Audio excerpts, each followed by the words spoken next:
Saturday night, just after dinner, there was a knock on the door. Tony answered the door.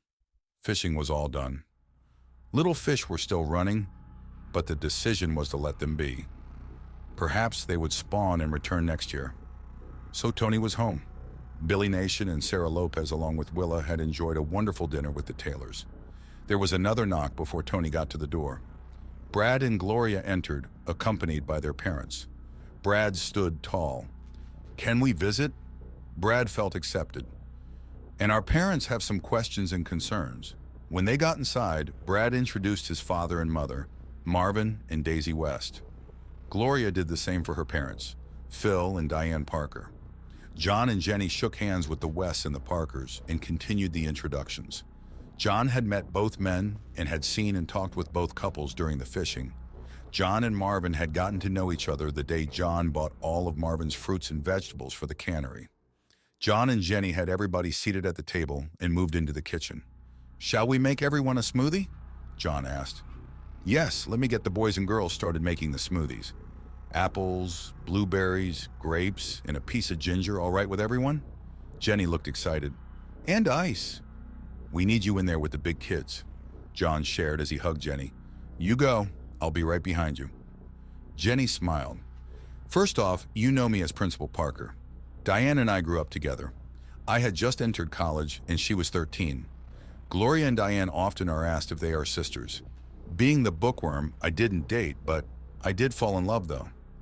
Diane's parents talked her into calling me and telling me she was pregnant with Gloria. Grandpa had given me a trust fund, part to pay college and the rest when I got married or turned 25. I remember the phone call. She was sorry and I was laughing. I was excited out of my mind. She finally demanded to know why I was laughing. I told her I loved her and wanted to marry her. I wanted to be with her for the rest of my life. It seems funny the mother has the right to give the baby away, and yet it's the father that gives the bride away. Phil took a deep breath. I married Diane within a week of the phone call when she was 13. How do we make this work? John shared some thoughts. Our schools are way overcrowded. Our community college is way underutilized. What if we offer GED testing and those that pass get free tuition to our community college along with a mentoring program, so when they graduate, they are ready to take on this world? John continued, "We are starting to see help wanted signs all over the county. We might be well served to offer an apprenticeship program. The apprentice gets $10 a day and $5 a day goes into a fund. With 2 to 4 years of completion, the apprentice upon passing gets a certificate and the fund with interest. That could be almost $5,000. Willa was taking notes and did the quick calculation. That could give a young person or couple a good start. John shared, buy some land, be a farmer, have a trade on the side, do pretty good. The smoothies arrived and everyone enjoyed a fruit drink. Jenny took her seat next to John. Mr. West turned to his son. "Brad, what do you think?" "I've seen a few unarmed kids take on a group of armed convicts and do the impossible. I wanted to catch a big fish. It took me a week of trying. Tony comes over and is talking to me about my lure and is asking what it looks like. And then, wham, I've got a fish on. Man, the first thing that fish wants to do is to drag me into the river. I fought that fish for an hour and a half. Big Henry gets his harnesses on, and just as he gets the fish in the net, the hook comes loose. My heart stops. They drag Big Henry out, and there it is, a 100-pound king salmon still in the net flopping about. When we brought Willa out of that river, she wasn't breathing, and she didn't have a pulse. Tony kept saying over and over, 'Take us to God.' About the 4th or 5th time he said it, we were there. Tony was touching God with his left hand and touching Willa with his right hand. She came back. Brad looked at Willa, as good as new. Everybody laughed. I want to become an apprentice to the man who makes our coins. I want to learn all there is to know about metals and the making of coins. I want to work with Tony someday." Brad turned to Gloria. "What do you think, honey?" Gloria looked to her mom and dad with a big smile on her face. "He talks to me and he listens. I want to be a healer." I was there with Jenny when we did the healing on the high school student, Mason, on the bridge. Mason got hit 4 times. He wore the green lanyard. He just relaxed at the wrong time. That last guy must have had his gun jammed. He stood up and fired off a clip full of rounds. Mason was hit first and there was blood everywhere. 2 of the rounds went through him. Jenny brought out the 2 that were still in him. She handed them to me. I set them on the bridge deck and almost tossed my lunch. I took a deep breath and Jenny told me to say the Lord's Prayer and visualize myself in the Christ ports. I had never been in the Christ ports, but I did put my left hand on God. So I remembered that and just let my right hand dance all over Mason's body. Gloria smiled. It was like seeing a newborn baby take its first breath of air. It was magical. I want to do that. Your turn, Willa. I want to stand beside Tony in all ways and all things. I want to be there helping him get this world back to working. Tony has asked me to marry him. It feels so very right. I want it all. I want to heal. I want to teach and I want to help mankind.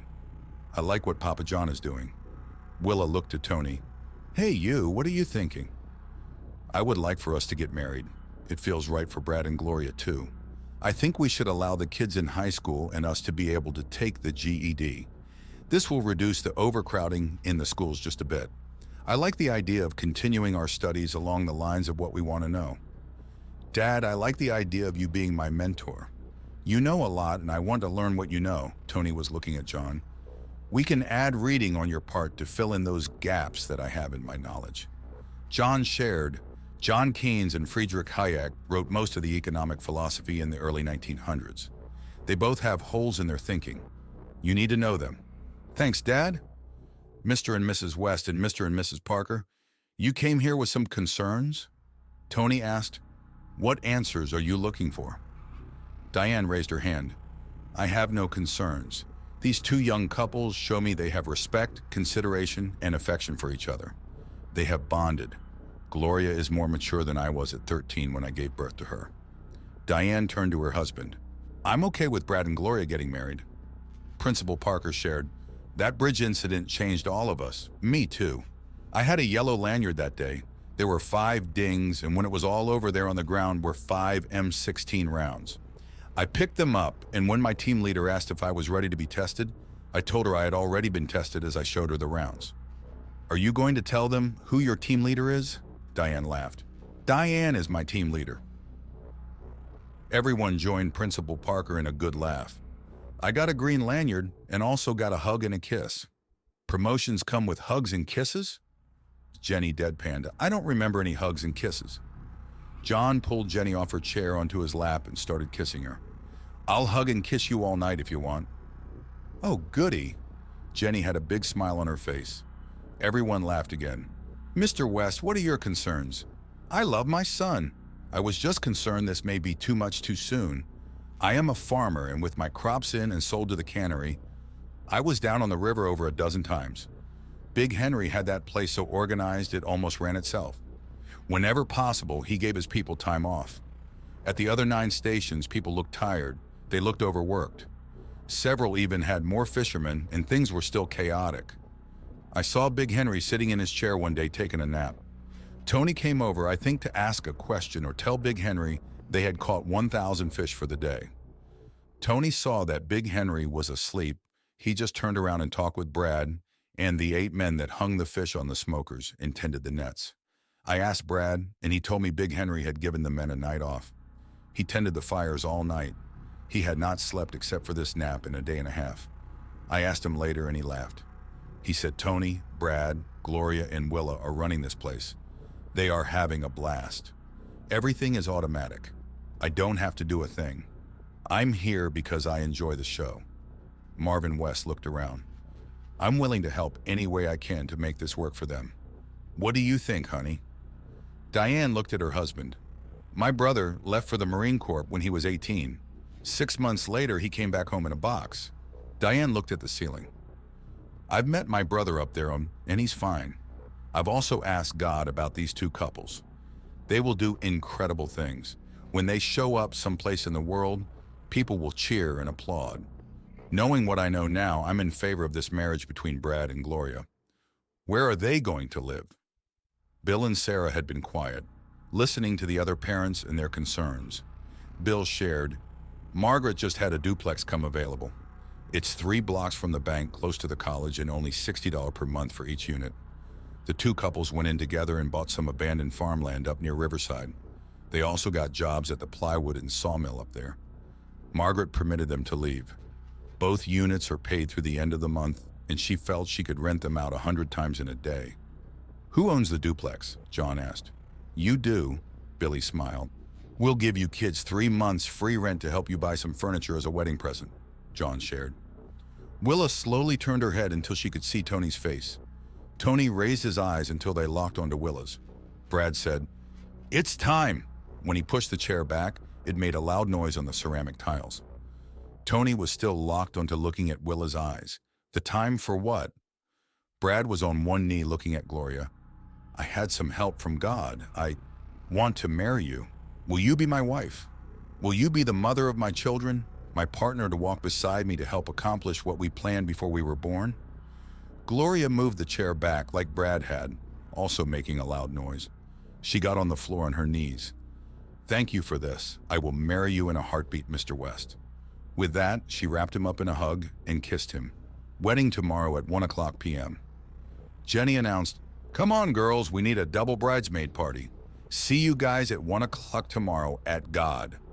All the women and girls disappeared. Across the street, Peter got a kiss and Patty also disappeared. Peter said okay to space. "Wonder who is getting married?" Johnny also got a kiss and a hug. "See you tomorrow at 1:00 p.m. at God for a wedding for Willa and Gloria." Back at home, "Gaia?" John called. "Can't tell you, Dad," Gaia responded. "You are a good daughter." John laughed. His vision gave him a picture of his loved ones walking on the beach in Hawaii. He looked at the clock and it was 8:00 p.m. That would make it 3:00 p.m. on Waikiki Beach. "Where did they go?" Billy Nation asked. "Good time for a stroll on the beach at Waikiki." John laughed. Billy made a sound in the back of his throat. "Good place for a honeymoon, Billy." John laughed again. "It will be there when you're ready." At 1:00 the next day, the men were all there. They were dressed to the nines. John Taylor could have been the poster child for the Scottish Visitors Bureau. Tony and Brad both had knights and ancestors related to English kings. Brad had a little bit of Okanagan Indian, but chose to look like Tony. So there they were, looking very much like knights of old. Ben and Willie looked like junior knights. Chief John Nation and his family were invited. They showed up along with Billy and Sarah, looking like the tribe of American Indians they were. Sarah was descended from the Cherokee tribe, and Margaret argued she had carried a future Indian chief in her belly for 9 months. The very wise Mother Bear dressed both women as their position in the tribe reflected. As she put a headband with a single feather on Margaret, she said, "If you want more feathers, have more children." "Mom, we will need a bigger house if I have more children." Margaret laughed. "The governor deserves a bigger house. We will start building in the spring." Maiden then turned to Sarah. "Yes, you have Cherokee blood. Did you know you also have Lemhi Shoshone blood?" Maiden asked. "No, the family never mentioned it." Sarah listened very intently as Maiden told her more about her family history. "The Cherokee was on your paternal line. On your maternal line, you had a mother 6 generations up who was Lizette, the daughter of Sacagawea. You carry the spirit of the medicine woman in chief. It is time for my second son to step out of the shadow of his brother and be seen in the light. He will need you. Push gently." Maiden stepped back and looked at the two women. "The power we have here could move mountains. I could not have chosen better for my sons." The two women were both touched and stepped together to hug their mother-in-law. "Thank you, Mom." Both women spoke as they shared the 3-way hug with Maiden. "We have much to learn. We have time, but you two know all you need to know. Love my sons and grandchildren." Peter also showed up. He stepped into his place as a member of the family. He too looked like a Scotsman. The two brides showed up just after 1:00. Tony and Brad were nervous wrecks. Brad's father and John were doing all they could to settle down the young men. Stephen and Ben did the best as they were still excited by being part of the fishing crew for the last 3 days. They were talking about what would happen on Monday at school. Tony and Brad relaxed just a bit. Music, "Here Comes the Bride," was played. The fathers of the brides escorted their daughters to the gathering. The two men stopped just in front of the grooms. John added a surprise. "Every day I wake up and I am excited about what I will learn today. A short time ago, I went to the bank, and while going through my desk looking for a pencil, I found a box of business cards from Tony's dad. My desk was his desk for a long time. At that moment, I realized that Tony's and the other of our children's surname at birth was Taylor, the same as mine. The first time I met Tony, we bonded as father and son. We believed someplace, very likely here with God, we planned on this. Our children are ahead of us. They have little or no problem coming here. No matter their age, they step onto this path near the end, which we've spent 40 or 60 or 80 years to get to. These 4 young stars are going to do greater things than all of us. I'm excited to be included to watch. John proceeded with the wedding. The fathers delivered the brides. Lucy and a fidgety Willie presented a pillow with 4 rings. The brides were beautiful. The grooms were nervous. The mothers and grandmother cried. John laughed. Jenny wanted to know what was so funny. After all, she might be a grandmother way too soon. Like before she was even 20 years old. John laughed harder, but was wise enough to not remind Jenny of the birth of their grandson before she was 17. After the wedding, Seth gave John a call. The sheriff had had a massive coronary just after he received the phone call about the convicts. He had written a note about 100 convicts were coming. He died at his desk before he finished the note. Thank you, Seth. God bless him. John pondered on how things happen. We often think of happenings as bad, and yet they are often the trigger for something else that ends up very good. Monday morning, at the school after fishing, the kids that worked the fish were sent to the nurse's office to be checked out. The concern was that the group had deer ticks attached to them. The ruse was to allow the school time to assemble in the auditorium. At exactly 8:10, the fishing group was told to report to the school gym. When Tony and Willa walked into the gym, followed by Brad and Gloria and the other kids, everyone stood and applauded. Everyone was there. Seth was taking pictures. Special seating was arranged for the group down in front. Principal Parker stepped up to the mic. Our volunteer fishermen have returned heroically, and today we are going to recognize some of their successes and accomplishments. The applause made the building shake. Tony looked around and waved at Big Henry. He was sitting to Tony's right with the men that hung the fish, worked the nets, and tended the fires. The fish cleaning ladies were also there. They sure did a great job of cooking the fish and chowders. Tony also saw Frank Johnston, the fisheries man. On Tuesday of last week, I asked if there were any additional volunteers that might want to help with the last 3 days of fishing. Will those 10 students come up and be recognized? Sally, Ben, and Stephen, along with 7 others, had joined in the last Wednesday to Friday. Most of these kids had brothers or sisters already fishing. All of them had been down under the bridge almost every day. They were each presented with a bronze plaque engraved with their names. 2018, Fishing, Junior members of the Champions of Fishing, Okanagan, Washington. The 10 got to hold their plaques for a picture. They had also been given a little leather draw bag containing 3 ounces of silver coins. The bags quickly disappeared into pockets. Principal Parker turned to the man next to him. I now turn this over to Big Henry Turner. The fishing group clapped and cheered as Big Henry took the mic. Students at this school, if you join together, you have the potential of outperforming anybody. Your fellow students have beat 9 other teams. We had fewer workers than 5 of those teams. We caught 19,000 fish in 19 days by a net. Our team also either caught or helped others catch at least 5,000 fish by rods and reels. Tony, stand up. How much weight have you gained? Big Henry asked. Tony stood and smiled. I've grown an inch, gained 13 pounds, and had to put another hole in my belt to keep my pants from falling off. I've lost about 2 inches around my stomach. The applause was loud. Thank you. Girls, please stand.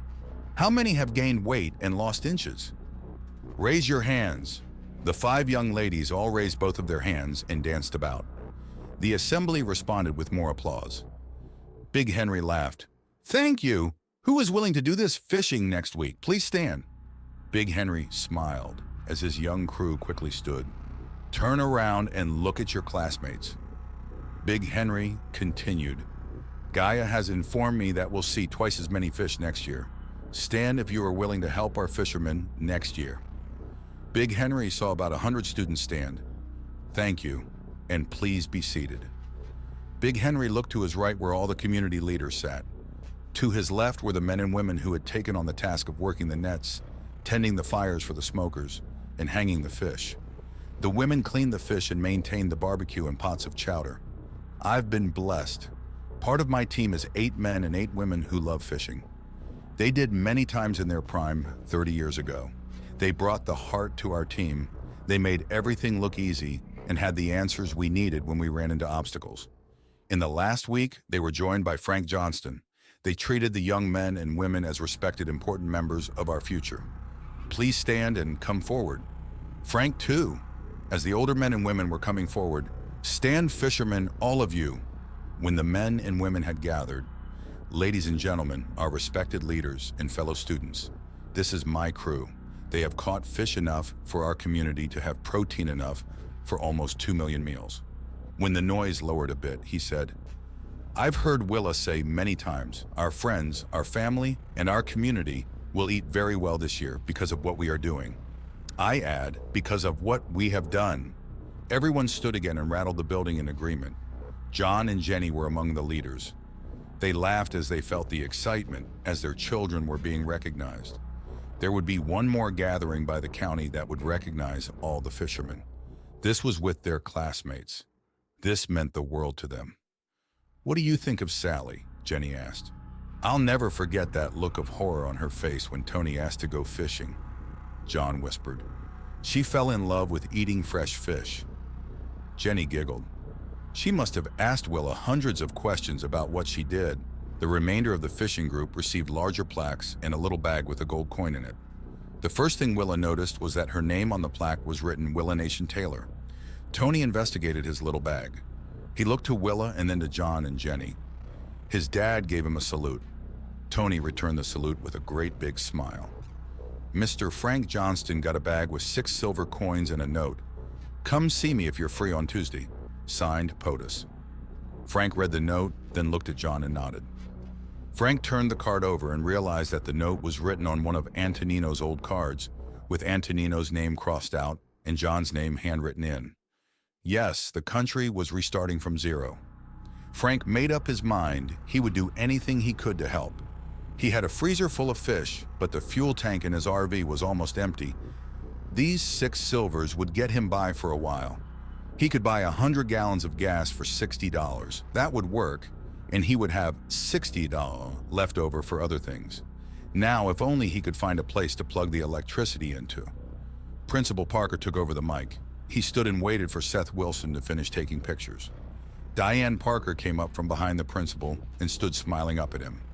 Big Henry and Billy Nation converged on the principal and his wife from different directions. Big Henry asked for the mic and said, "We have 2 more plaques to talk about." He looked at all the students. Your principal and his wife were at the fishing hole from day 1. Diane was the one who got the rope we put across the river that Brad and Tony were able to catch and hang on to. Tony had Willa, and that rope certainly saved her life. These 2 spent a dozen nights on site. They went after vegetables to fill the big pot many times for the chowder. They got us plastic spoons. They got us everything. When we asked them for receipts, they just shook their heads. We hope this will offset some of their costs. Billy held up 2 little drawstring bags. He handed one to Principal Parker and the other to Diane. The fishermen led the applause. They knew what went on and fully appreciated it. Tony turned to Willa, Brad, and Gloria. Nothing about the convicts? Principal Parker said, Big Henry, if we get more fish next week, I'm ready. That was more like a party instead of work. I would find the time and energy to do it again. That ends our assembly. We are going to have smoked sockeye salmon chowder for lunch today. Be thankful for our fishermen. We will eat well today and into the near future. Thank you and God bless. At the bank, John was sitting at his desk. Peter had 6 of his black lanyard Minutemen using the table. Patty had set up a second table and had 6 ladies writing notes and attaching them to some of the 10,000 phones John had found at the military base. They were working well together.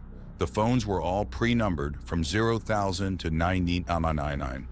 A number would be given to someone and then a note would be attached, and the men would figure where the person was and send the phone to them. One of the notes was a message for them to call back and confirm receipt of the phone. John had reserved all the phones with numbers starting with 01 for the Marine Corps. He wanted the O2 for the Navy, and Euro 3 for the Air Force and Coast Guard, and Euro 4 for the Army. "Sir, we are not getting Stennis in California," Patty informed. "Could he be in a meeting?" John asked. "Sir, it's been over a day," Patty shared. "He was one of the first phones we sent out yesterday." "I'll go take a look," John stated. "Sir, can I come with you?" Peter asked. "Peter, you're always welcome," John shared. "Anybody have any feelings about Stennis?" John asked. "We all feel dread. It's like he is hanging from a tree or something," Patty shared. "I'm getting he is still alive, but I'm hearing bankers," John shared.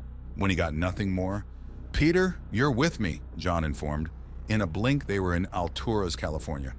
"Where is Stennis?" John was talking aloud. The two men were in the center of a park across from the police station. John turned in a full circle, and the first thing he noticed was the park had red plastic hazard tape hanging on the circumference. "Oh my!" Stennis was hanging on a cross. He looked very dead. There at the base of the cross was the box with the phone in it. Peter stepped towards the cross. "Wait, Peter, I sense there are booby traps. Let's stay here." John closed his eyes and transported Stennis to the ground in front of them. John went to work on Stennis. This was one of the worst cases John had ever been faced with.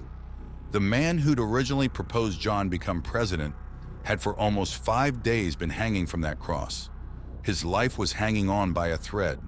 He had been beaten up with bruising all over his body.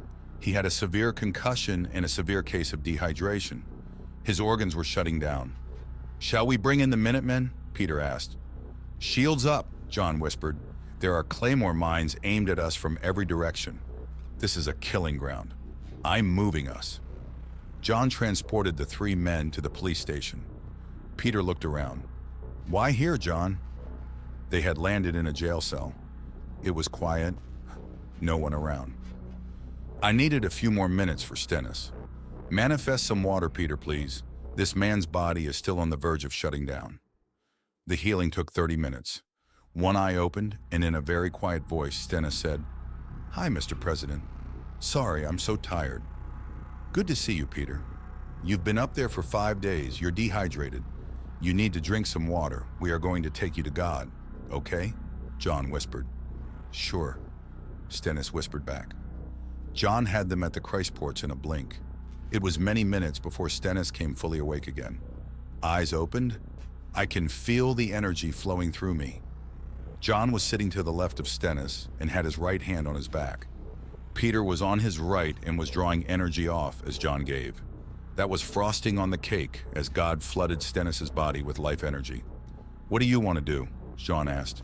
"Go to Omak, get healthy, borrow a platoon of your Minutemen, put badges on them that state U.S. Marshal. Bring them back to Alturas and clean up that rat's nest." Stennis answered in a voice that was sounding better as the minutes went by. John and Peter looked eye to eye and both smiled. "Sounds like a good plan." 2 weeks later, 103 men went into the west side of the sun. The 16,000 residents of Modoc County watched as some of their most vocal leaders burst into flames. The bank was reopened and the gold and silver on deposit by the new United States government was recovered. Classes were restarted. Stennis wore a black lanyard around his neck. He was teaching the classes. The park was made safe for children and pets to play in. Modoc County, California moved onto the path of prosperity. By doing that, they brought all the other counties around them to a better standard of living.